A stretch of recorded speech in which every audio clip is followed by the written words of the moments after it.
expand out, from the starting August down to this moment. Do you think that we're going to? Are you surprised by the teams, topping, making wave as or contending for the title come this season? I think, except for Manchester City, I think I would be surprised because Liverpool didn't do too well last season, and Arsenal actually fell off along the line last season. But for them to be pushing this season and Liverpool pushing to, I think I'm a bit surprised. I was expecting that with the speed Tottenham started with, I was expecting that maybe Tottenham will be at the top by this time, but sorry for them, they're out of the race, and I think it's just a three-man horse race now, and it's very interesting and thrilling because we don't know who will be the winner at the end of this season. But yet, let's keep our fingers crossed. Let's hope either City, Liverpool, or maybe Arsenal. Well, now, of course, you talk about Arsenal, talk about Liverpool, talk about Manchester City. If you look at the dynamics of how they've gone so far, as stands now, Arsenal is 71 points, same with Liverpool, as compared to the 70 points of Manchester City. And then you think that if you look at from top 10, you have Brighton, Hove Albion, Chelsea, Newcastle, West Ham, Manchester United, Aston Villa, Tottenham Hotspur, Man City, Liverpool, and Arsenal. So probably you're going to see within this top 10, there is a possibility of some ending in the UEFA Conference League. Well, we'll come to that, but a lot of dynamics. Now, for Arsenal and Liverpool, as it stands, as the league ends now, they look like the teams that might go. And you want to look at their performance. Will you say that the top 4 in the league, as it stands now, the performance is as a result of the expenditure made during the transfer window that is making way for them? Or you think it's just it's something different about the coach, about something else? Do you think it's about the expenditure, the investment made by the clubs? I wouldn't think that is the expenditure, because looking at the top teams, they didn't even spend as much as teams like Chelsea. I think they didn't even spend as much as Manchester United and Chelsea have been spending in recent years. I think it might be more of the structure and the way the team is being fashioned. I don't think it's much of the expenditure, because I think though they made some signing that are very tactical, and the signing has contributed to their performance, like Liverpool. Liverpool last season, they had a very weak midfield, which they had to sign some new persons to fill in those midfield. And likewise, Arsenal too. Arsenal had to bring some experience into their team. And Man City just did maybe 1 or 2 signing, and I think they've actually invested very well in their team. They've invested very well, but I will not accredit it to their expenditures, not at all. And there's this issue that some of the big names, are the ones making the changes or changing the narrative. Look at Erling Haaland. When they bought him 2 seasons ago, he has really achieved. But the amount they use in getting Erling Haaland and what he has achieved with the club cannot be compared as compared to other players who they spent millions of naira or millions of euros, pounds, yet they cannot show for it. And that's, for me, is another area. And so when you look at the margin, the difference between the lower clubs like Nottingham Forest, currently at the bottom of the table, and Everton Football Club, these are teams that are bottom of the table, Brentford and Crystal Palace. You ask yourself, why is that? There's a core difference, between the achievement. Is it the strength of the players? Is it the running of the club, the expenditure rate of the club, the recurrent expenditure and the management of the club? Why is it that they cannot compete at the highest level, as compared to the big teams like Arsenal this season, Liverpool, Manchester City, and maybe Tottenham Hotspur? I think I will bet to differ with you. I think when we look at teams like Brighton and Hove, I think they've done a whole lot. They've done a whole lot with the little resources they have. I think the major challenge that this smaller team face is their scouting network. There are some teams that have good scouting network. I think Leicester showed us that with good scouting network, you'll be able to fight with the big boys. But I think the challenge they face is the big team poaching their players. When they see these smaller teams trying to build a good team, they come in, they disorganize them by buying off some of the players, and then the small team needs to go back to the market. And when you go back to the market, you have to rebuild all over again. But aside that, I think if the smaller teams can have some set of players and retain them for a season or 2, I think they will challenge the big teams. But we have seen that over and over again. we saw Nottingham Forest came into the season, bought a lot of players, expended beyond bars, just to keep players, because the mentality in the market is get the good players, and they got some good players, even if they are not players who are, at their prime, but some players who are not really feel that, okay, with the weight of experience, they can change the narrative. Unfortunately, it doesn't work. That means that it's not just about buying the players. It has to do with some extra, initiative to really contend with the big boys. And that was clear. So it means that policy of just getting the player. Chelsea, another team have failed with all the expenditures they've made. They make close to about 1 billion, euros, to get players. But it never worked. 1 million euros. I mean, it never worked that way. So I think that that narrative is changing. And I'm asking, what is changing in the market? Is it quality or depth of players, or the running, the financial running of club on daily basis that has changed the narrative of club getting players? Because before now, we have seen the likes of Manchester City, got players and they were able to win the league. We have seen Chelsea got players and beefed up their squad. They won the league. So it was the money spenders getting to win the league. But these days, that narrative is changing, and I'm asking, why? I think it's not just all about getting players. When you get these players, the one question I always ask myself, when these managers and when teams buy player, do they look at the profile of the player if the player fits in the structure and the style of play that their manager wants to play? Or does the manager even know the strength and the weaknesses of the players? That's one thing I like Guardiola so much about. Pep goes for the players that he wants to use. He does not want to try out players. If he needs a player that will do such a job for him, he goes for exactly a player that will do such a job for him. He does not want to gamble. If you look at teams like Man U and other teams, you see that sometimes the coaches don't play to the strength of the players. You look at a team where they have players who are fast and very mobile, who have been playing counter-attack. You want to play possessive football when your players cannot even hold the ball. They are not creative enough. So you look at this thing and you begin to wonder, why will a coach want to buy a player that will not fit in the kind of play he wants to play? So it goes back to like you wanting to train a player that has already been trained in another format. Then, the proverbial saying that said that you cannot learn left hand in old age. And so that's what affect a lot of things. Yes. And truly, they don't have time because they're going to be playing games after game as the season progresses. And of course, that takes me now to a lot of financial issues. Some clubs over the past, in the bid to compete strongly, have really have invested beyond the expenditure. And in the English Premier League, where we have the profitability and sustainability rules, and the fair play, the financial fair play rule, it does not allow you to spend more than you earn. And clearly, we have seen a lot of defaulters in the league, such as even Chelsea, such as Nottingham Forest, such as even Manchester City, and then Everton. The difference between these clubs is why two are significant. It's easier to go to the books of the two clubs like Everton and Nottingham Forest, and it was very obvious, even Leicester City at some point.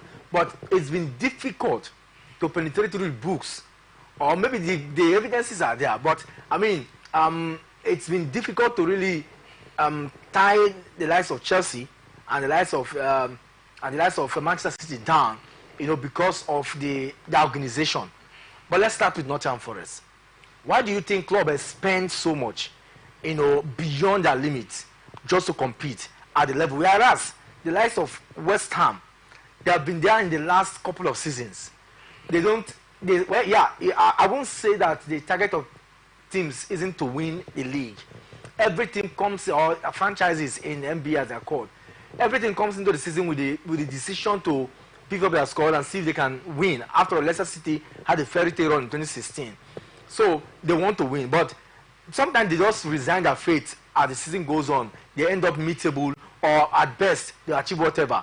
So the teams like Wolverhampton Wanderers, Bournemouth, Fulham, teams like West Ham, Newcastle, Crystal Palace in recent times, they are just in the league. They don't win, but they are just there. So I ask myself, why do clubs spend more than they earn per season? I think it's from the managerial perspective. So many things go on beyond the scene, beyond the field of play. And I think it's from the management. Even in your own houses, sometimes too, we're pressured to make expenses that we don't really need to make.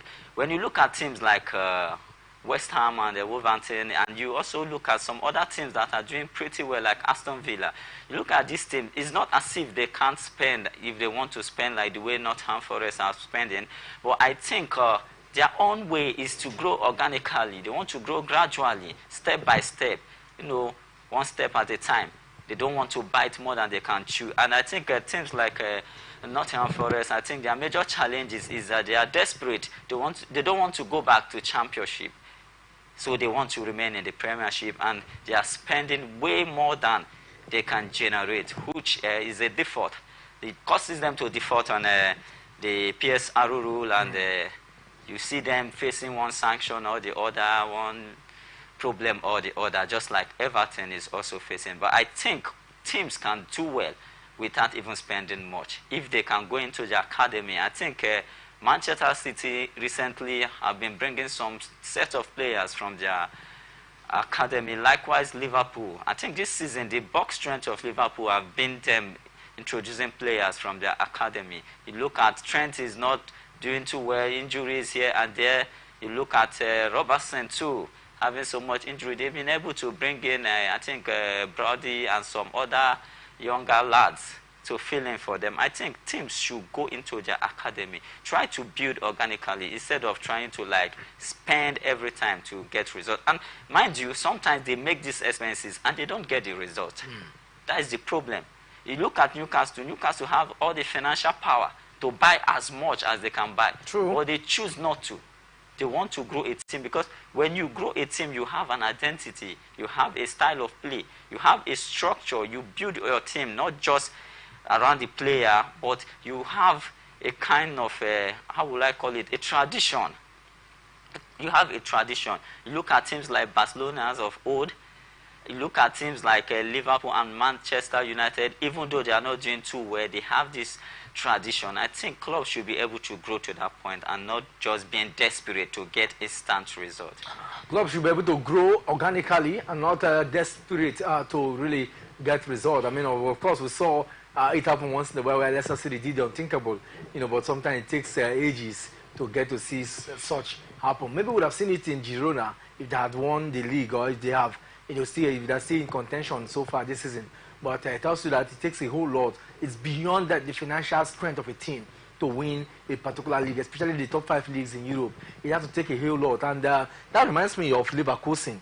You know, what we have seen Leverkusen did, or what they're doing this season, is something that the other person want to ask. The lessons from Leverkusen. This is a club that in the Bundesliga have not, you know, yeah, they've been there contending. They've been in Europe a couple of times, and you know, they're one of the big teams, no doubt. But there's a change in narrative. It's beyond just the managerial acumen. It's beyond the players that they have in the field of play, and it's beyond the character of the club. So sometimes it takes the aggregation of a lot of things to really contend strongly, you know, and break the genes, like stopping Bayern after winning the league for like 12, 10 years on the bounce. So well, it takes a whole lot, and that's one thing that some of these clubs, like England, I mean in England, like Everton and Nottingham Forest, which of course we shall focus mainly on them on the show this evening, need to learn from if they must continue to rub shoulder with the big boys. Because for Chelsea, no doubt, they have the belief that yes, we've achieved a whole lot. It doesn't matter where we are now. We can always come back and bounce with the big boys. We are the big boys. So I think that belief is there as compared to the to the new teams, or the teams who do not have the financial strength to cope, and then they will default and they will continue to receive the penalties from the FA. I think when you look at it, we will not say that Everton has been one of the oldest teams in the Premier League. So yes, I agree. They are not new. I think it's just the management. Moshiri, I think that is the owner now. I think he's not doing too well. I think it's the management. Everton has been doing very well. For over 70 years, they've been in the Premiership. I think it's not a small feat. And I think when you look at Leverkusen, I think they have a kind of culture around it. It's not just about the manager, like you said. It's not just about the players. Because if you look at the players, most of these players look like rejects from their former team. And most of these players are just players that are trying to make their mark. And they were all brought together, and they are doing very well. I think it's not just about the player. It's about the belief the belief, that tradition, the belief among the player, the coaching staff, and even the directors and everyone involved. Because it doesn't just take a style of play to take a trophy away from a club like the Bayern Munich. I don't think it's easy that way. But I think we'll give it to the coach too. He has been doing a whole lot. But I think it takes more than just the coaching. If it's just all about coaching, some other teams would have been doing very well too. All right, and then that takes us now to the thrust of the matter. We're going to look at Everton Football Club.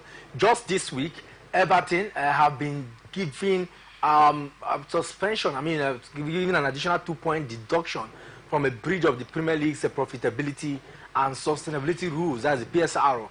It was announced last Monday, and of course the decision followed a previous 6 points deducted from them. It was initially 10 points, and then 4 points was re-added, so it was 6 points that deducted. Now 2 points extra. So it shows that there is a lot of issues that they need to, worked on. The Everton side, revealed that 89.1 million, went under spending, and that's not good for a club like that. So you look at the earnings of Everton for a month, and you ask yourself, how much do they make on seasonal basis? What is their recurrent expenditures?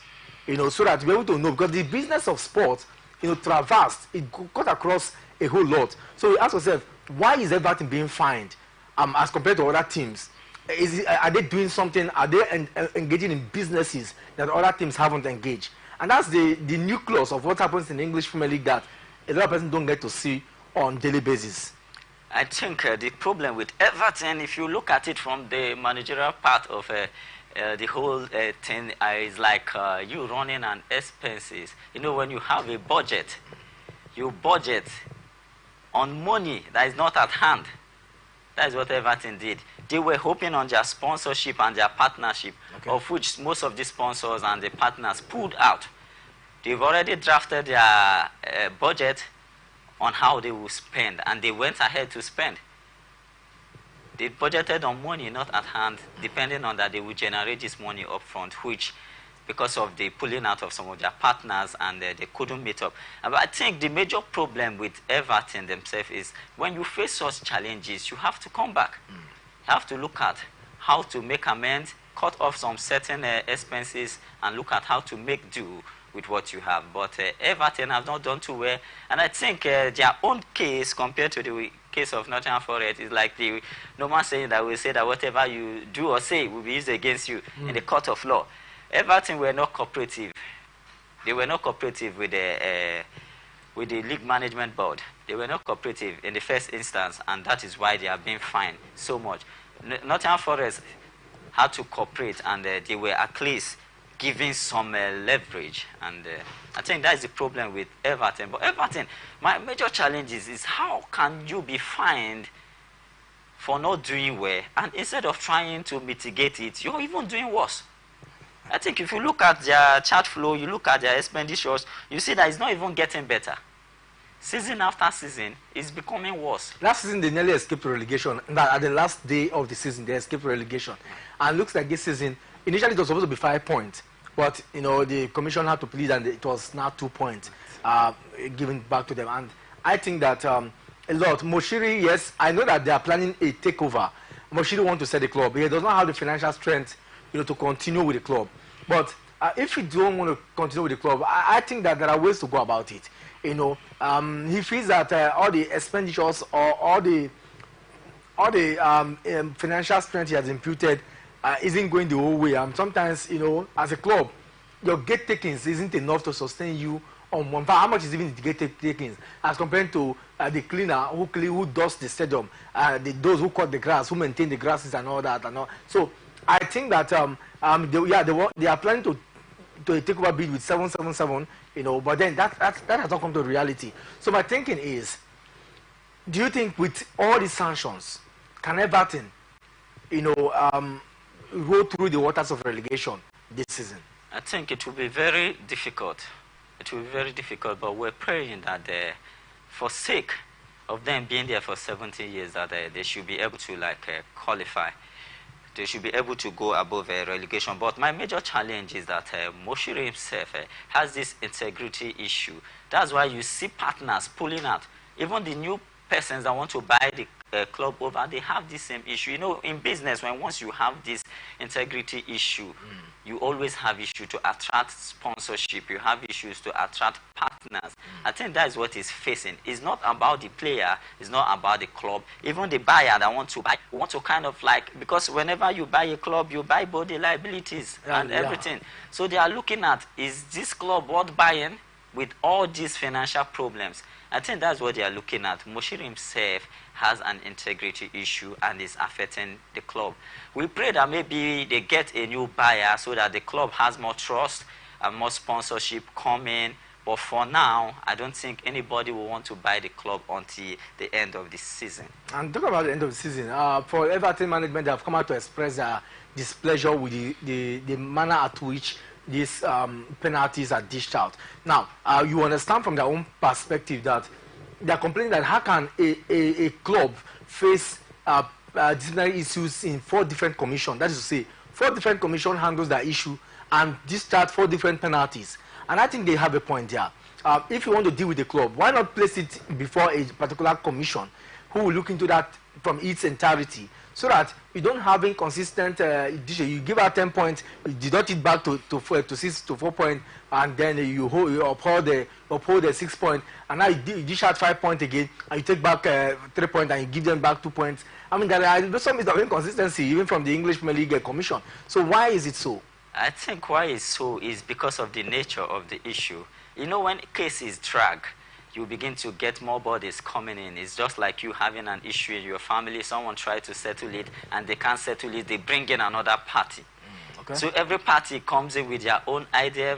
Every party comes in with their own take on it. I think that is what Everton, if they have been cooperative from the first instance, I think they wouldn't be facing what they are facing today. Maybe the first body would have just handled it, but they were not cooperative. So when this body finished with them, they throw them to another body. And it has just been that way all this while. If they have been cooperative, they wouldn't have been facing these whole challenges that they are facing right now. And I feel so sorry for them. Yeah, and that for me, I think that there are lessons to learn, and the clubs are being very careful, you know, to learn this. But on the long run, if this profitability and sustainability rules hold sway in the English Premier League, in the next 2-3 years, we're going to see reduction in the hike, you know, in the hype towards the season, especially pre-season activities. Our clubs will be very careful, you know, to spend too much. The torchlight is beamed around the Chelsea and Manchester City. Unfortunately, with all the commissions set up and all that, it's been difficult, extremely difficult, you know, to hold them culpable. Even when the EPL has sanctioned, has discovered 100+ fault errors in the financial activities of City, but it's been difficult to place a sanction on them because the commission are yet to come up with accurate findings to justify what the FA has discovered. And I'm asking, is it because of the big nature of this club, or the fact that they have more hidden covers as compared to these young or these little clubs, you know, like Everton and Nottingham Forest? I think things are not always as they seem from the outside. You can accuse someone, and when you do your findings, you actually find out that the person is not guilty. So everyone is innocent until proven guilty. Everton has been proven guilty. So let's wait and see if Manchester City and Chelsea and any other club will be found guilty. I will not say it's because of the nature of their organization or maybe the league is being biased. No, I think sometimes when it comes to financial matters, a lot of auditing had to be done. And in the course of this auditing, then you begin to do some checks and balance. Then you begin to know why this whole thing is coming up. Because now they are doing against your strength against your weakness. You have so much to spend. And how come you spend this much? And what is left? I think that's what they are doing here. And of course, we are still looking at the business of sports, and the Thursday edition of the show, we are looking mainly on what is happening in the English Premier League, point deduction of Everton Football Club, and we're looking at you know, the implication of this point deduction as compared to what we have seen in other league, and where that will land them on the long run as the season, you know, gradually comes to an end. Not for also forgetting that we're going to look at the Champions League format for next season. 5 teams from the English Premier League have the potentials of being in the qualifying automatically to the Champions League. We will be back in a jiffy after now. Still goes to Ireland, New Zealand. Well, he'd love to be immortality as an athlete. 19.79. It's a goal. It's 8 goals.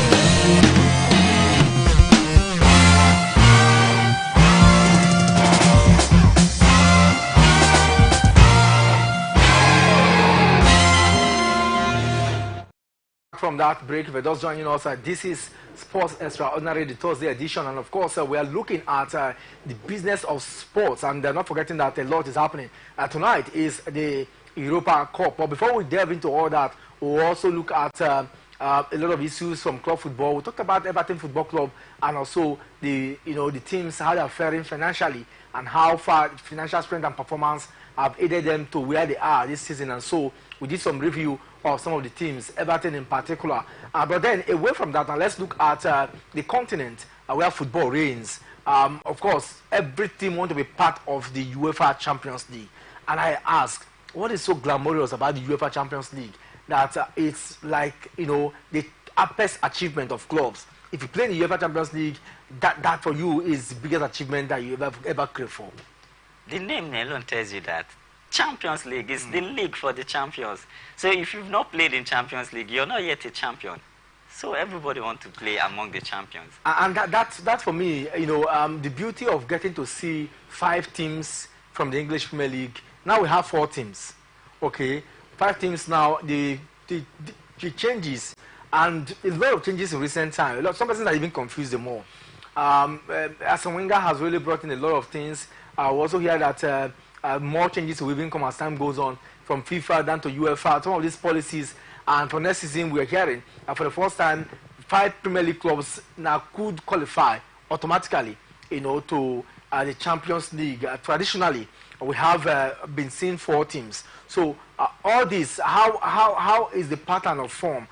What are the coefficients? How do UEFA plan to achieve this? Because if we have 5 teams in the UEFA Champions League, that means we need to have an increased team in the Europa League, and then we have the Conference League. So, I mean, all this, but a lot of people will also think that it's not bringing out the fun, that it comes with that vibe, that heated competition, from these top teams in Europe. So, how does the UEFA as a body intends to achieve this feat? I think UEFA in themselves have done a whole lot. But I think giving extra big teams 2 more slots, I was thinking that maybe they would have thrown that slot for smaller leagues and see how the smaller leagues can come up and compete with the big leagues. But I think it will be fun, because for now, the EPL is in the 3rd position, not even the 1st or the 2nd, and the slot that is left is just for 2, where we have the Serie A, the Italian league. I think they are the top, followed by the German Bundesliga 2nd, but the margin between the Bundesliga and the Premiership, I think, is very slim. It's very slim. And this thing is judged according to the number of teams you have in UEFA competitions. If you look at the spread now, we have more of the Italian teams. Look at from the Conference, Europa, and then the Champions League. So, but that might change. That might change as the competition progresses. So invariably, you're saying that the more teams you have that qualify for the later stage of the competition gives you an edge. Like now, we have more of the German teams at the Conference and the Europa, added to Bayern Munich being in and Dortmund being in the Champions League. If they should lose maybe 2 or 3 more slots in this stage, and the English team progresses to the next stage, the English team has more coefficient.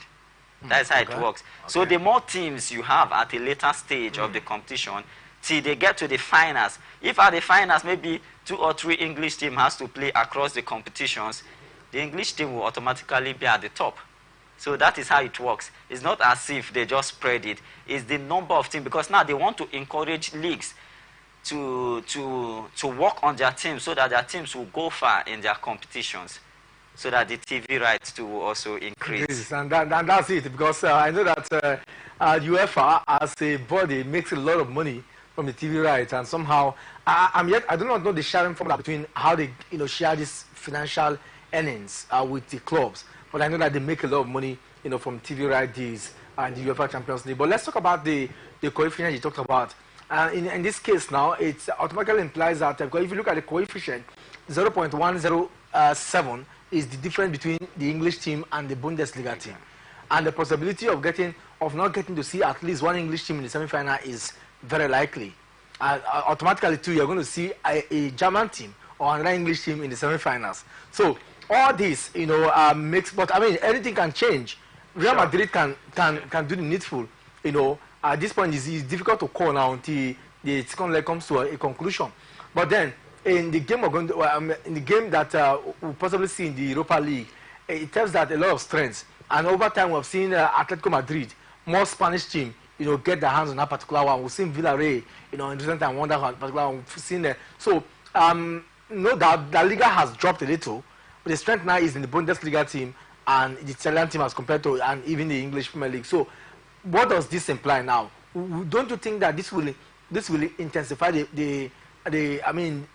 it bring more competition in the leagues like EPL and Bundesliga, or it will even bring more politics than competition? I think it will bring more competition because every league wants to have more players in the Champions League. Even the La Liga, they will not be happy. They might not be that happy that they don't have much representative in the competitions anymore. But I think one interesting fact is that even as the league progresses, most of the English teams are being paired with the German teams. That's one interesting fact. That's why I said it will be very competitive, because now the English teams will want to win the German team so that they will be ahead. The German teams too will want to win the English team so that they too will also retain some slot for their league. I think that is an interesting fact. Now, how do the English or the FA correlate these? Because these are management decisions, and the club executes them, and the clubs belong to there are franchises in the league. So the board of the English Premier League knows this, that this is what is at stake. We need to represent. Like in Nigeria, if we have clubs in the CAF Champions League and FA, the more Rivers United, if they had gone to the semi-finals, the more slots we would have gotten. But so how does this? Do they have that communication with the clubs? Okay, do this or do that. Is it in their hand? Is it in that, or the clubs, just enjoy the fact that they're in the Champions League or they are in European competitions and they just want to play their best? Because is there some form of funding support to this club who have really done the league proud in bringing out more clubs to compete? Yes, I think there has been a lot of encouragement from the league. If you look at their TV rights formula, you see that those teams that go for Europa competitions, that go for Champions League, those that qualify for those international or maybe more bigger competitions, they have more TV rights. They have more TV rights. This is an encouragement for them to do better. So because of the TV right, they want to do better, and by the time they do better, their TV right begins to also increase. And that's why when you ask questions that why are they not penalizing some of these teams, you don't know why. They are not penalizing some of these teams because they are still proud of how these teams have been representing them out there. Europe is not a small place to go out there. Every nation are vying for the cup. And each time they go out there, they fly the flag of their nations. And I think the leagues know this, and that is why you see them encouraging them. I think the sole reason for this PSR is also to encourage them to grow their local players and kind of build their academy. In the sense, exposing their players to these international tournaments too. Because England as a nation also want to grow their own players, their nationals, and to also help them gain limelight. I think the major issue there is the league management. They know this. They know this, and they tell it to the management board of each of the teams that this is what is at stake. If you look at the play yesterday, you see that these teams, they know what is at stake. They played with all their mind, mostly Arsenal going against Bayern Munich. You know that they are fighting tooth and nail. Everybody wants to win that slot for their country. And then, of course, before we leave the studio this evening, just to tell you that there will be games played to expect tonight in the Europa Cup. Liverpool will take on Atlanta, 9 p.m. Benfica will take on Marseille. Milan will take on Roma. This is the Serie A clash. I'm also going to see more matches. This in the cup. Leverkusen will take on West Ham, and that's more like another issue. The German teams, battling. So Liverpool. If you look at Liverpool, we have West Ham. These are two teams from the English Premier League. We have Milan. So you're sure that one team from Italy will get to the semi-finals. And that is why Italy has the highest coefficient. And so yes, because they have teams, and then you have one team from Portugal, which is Benfica, and then one team from the Ligue 1, Marseille. But if you look at the pairings, Liverpool, Atlanta is also there because they have three teams, no doubt. But if you take a look at it, the potential of winning this league for this season lies, if we were to judge on average performance, you think that Liverpool do have upper advantage, isn't it? I think we might actually, on paper, we might say Liverpool had it, but I've seen so much upset in this Europa League that I will not want to give it to anybody. I saw the game between Qarabag and Leverkusen. It was something else. So I think it's not just be a walkover for any team. It will not be a walkover for any team. And then with the way West Ham going about that, gradually, they won the cup last season, and so a lot of hype around what David Moyes can do. And then you look at what Leverkusen have done this season. These are two good sides, but Leverkusen have been very brilliant. They have one more match to go, and they will win the La Liga title, after many years. Can they upset West Ham at home, tonight? Kudos to Bayer Leverkusen and what they've been doing in their league and in Europe. But there's one thing about Europa competition. Europa competition is just like a princely competition. That when once you win it, the tendency that you will win it again and again is always there. It always favors those who have won it before. And I think I will give it to West Ham because we've seen Sevilla, Valencia, and some other teams trying to make it their own. And I think West Ham too will want to make it their own this time. West Ham trying to do their best, to get their hands again on this particular trophy. We're still reviewing games to be played tonight in the Europa Cup. And Milan-Roma, few months ago, Jose Mourinho was sacked because of poor performance. And when Milan, at some point, they looked like a team that would strive to get a cup or win the Serie A. But, that contention is still there. But Roma, playing away at San Siro, do you think that they can cause an upset tonight against Milan? I think there's been a resurgence in the Roman team. The Roman team, I think they've been doing very well lately, and they will pose a whole lot of threat for Milan. I think they'll pose a whole lot of threat. And then Benfica, the only team representing Portugal, in the top league compared to Marseille. Marseille, a lot. The French league haven't been producing, except for PSG, haven't been producing strong contenders in Europe, and that also has diminished their impact in recent time as compared to years ago when we talk about the likes of Lyon, Marseille. PSG was even the list of clubs, but somehow in recent time the likes of Marseille have been struggling. Clubs from Ligue 1 have really been struggling. Can Marseille do the needful by reclaiming the lost glory of the league? I think they have to. They have no option than to do well, because if you look at the league, they are not doing too well. Their position in the league, I think this would have given them a better option for them to qualify for an European tournament. If they can win this tournament, I think they need to do very well. They need to do extremely well for them to get their hands on an European tournament next season.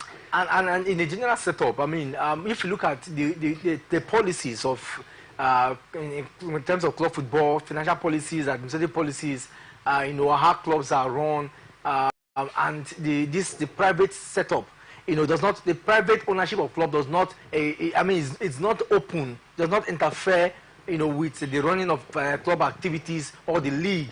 Sometimes even when these policies are played, we don't get to see it, clearly as compared to what can the African continent, and Nigeria precisely, learn from these initiatives. But we get to watch them every day. We follow them. We look at the indices, but somehow it's been difficult. I mean, the twin line is just there. The difference is just there that we cannot compete as much as we want, and to also balance our league, both in the continent and even in our local league in Nigeria. I think one of the challenges we face, and one of the blueprints we should take rather, is this PSRO system. I think it helps regulate the clubs. Because one of the problems we face in our league, you see a club winning tournament this season, and next season they are struggling in relegation. I think we should adopt this PSRO rule and look at how to checkmate expenditures and how look at this financial stability of our teams.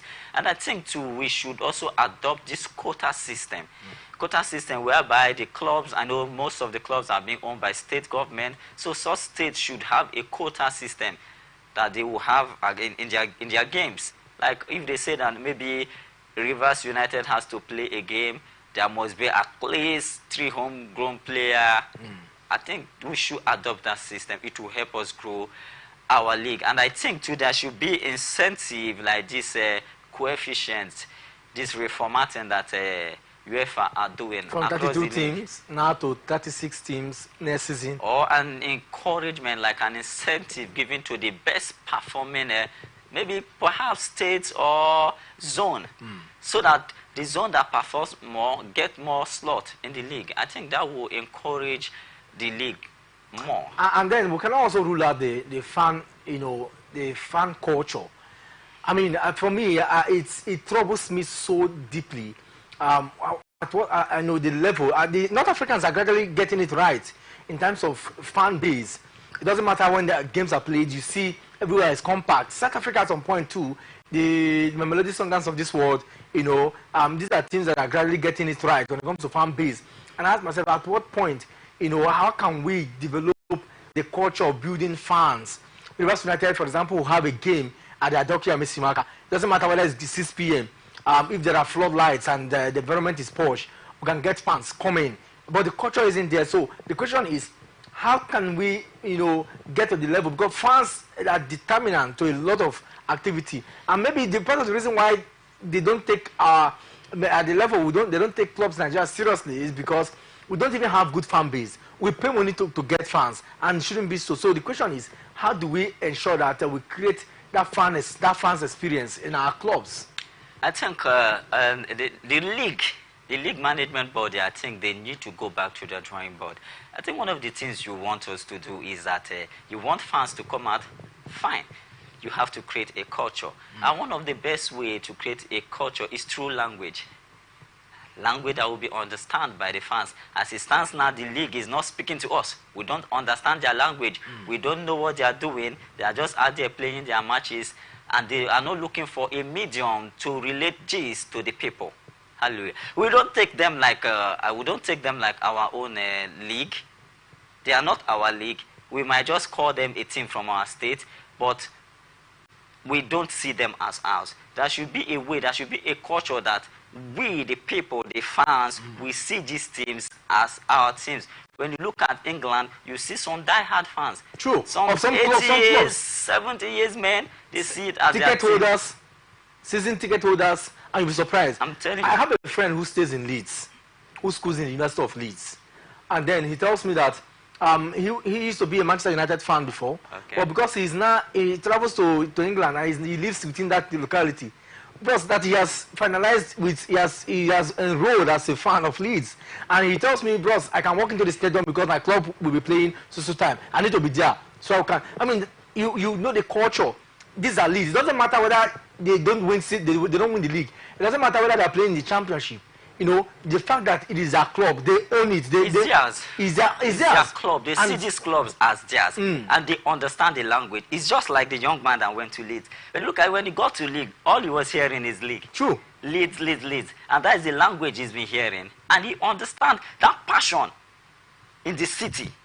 That was what maybe attracted him to become a fan of Leeds. It's the same thing. Like in Rivers State here, if every one of us see Rivers United as our team, we will become fans of and but it depends. For you to see Rivers United as our team, that needs to.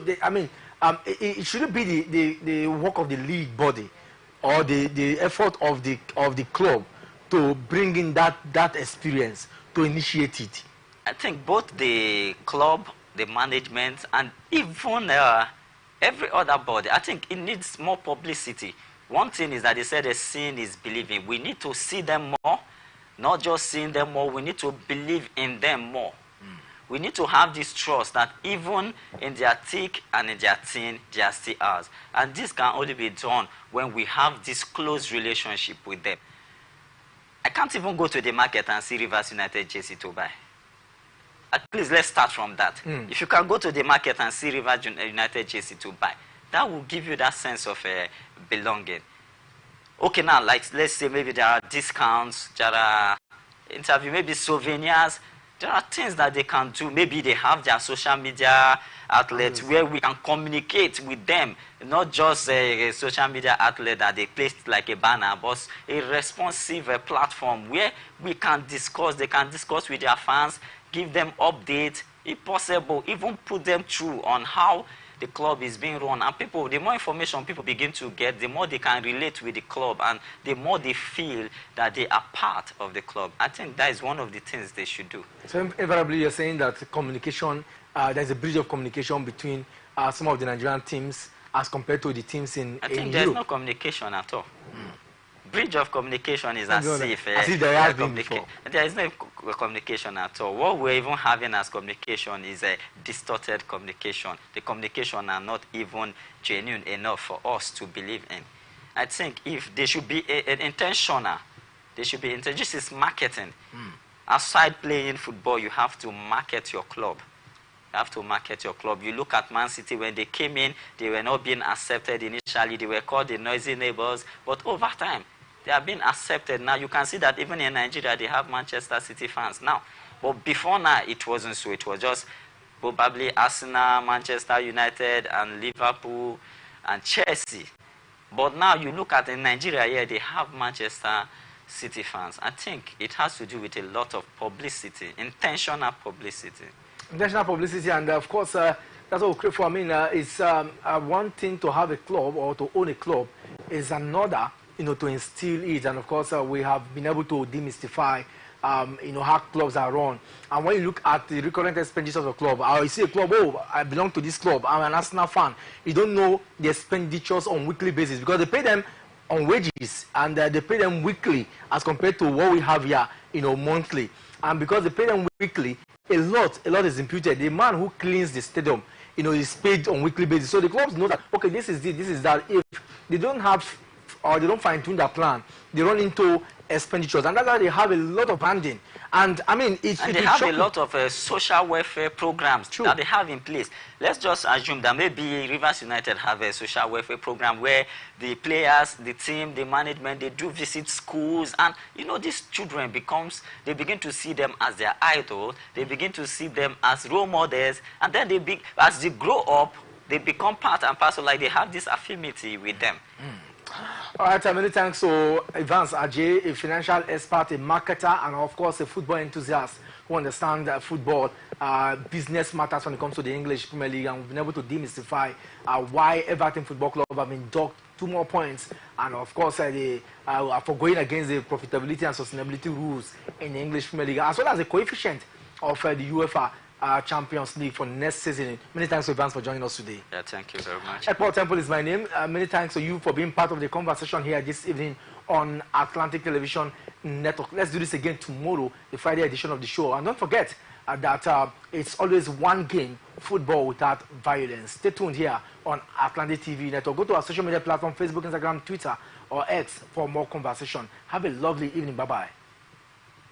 From the line across the ocean to the land beyond the mountains, through the Sahara, we bring all sport news, live analysis, expert discussions on trending stories in politics, business, socio-economy, sports, and documentaries. So catch all the updates on the happenings around the globe. Stay focused on the fact today, only on ATN.